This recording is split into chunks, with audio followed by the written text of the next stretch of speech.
Those who will not live holy lives will not lead happy lives. This is the book of Proverbs teaches us. An ethic of consequences supports God's law. From this particular scripture passage is that we have to show wise faith in God's moral order and not short-sightedness. First of all, we learn that the consequences of evil will not be happy. And secondly, we need to have faith that that is the moral order of the universe. We need to have faith that that is the case and not be short-sighted. We need to remember that God will indeed render what is deserved to all those who trust in oppression as their way to gain riches. Psalm 62, verses 10 to 12 teaches us that about God and his character.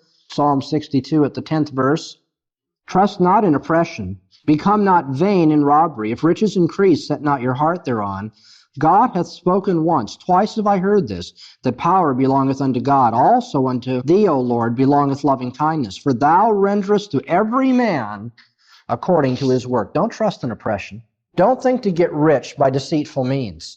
For God will render to every man what he really deserves. If you wanted to study the book of Proverbs in this regard, you would see, as I've already said, that adversity is what the wicked will receive. Over and over again, the book of Proverbs teaches us that. Okay, don't be short-sighted then. Fools are short-sighted according to the book of Proverbs. Fools say, well, I see somebody getting away with this. So maybe I can, for a little while maybe for a little while I can cheat. For a little while maybe I can lie. Maybe in this situation I can get myself out by being dishonest. The fool says, maybe for a little while it'll work. The fool is so short-sighted. There are some people who say, wait a minute, politicians make a living out of being dishonest. They actually get famous, and they get wealthy. They do all these things. Doesn't seem so bad for them. And do you really want to tell me those people are head of these huge corporations round about making all these mega bucks?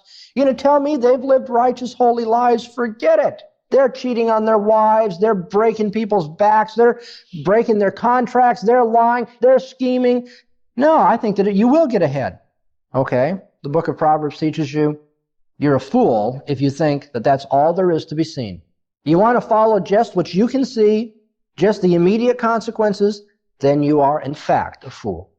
Though temporarily successful, the path of sin ultimately leads to destruction, and it's the wise man who sits back patiently and says, no, I'm not going to go in that path, because I know that the day is coming when God will require it. The wise man is the one who says, I'm not even tempted. Don't even suggest that maybe for a week or two we can get by with this, because you see there's an eternity of consequences that will follow. Only a fool defies the moral order of God.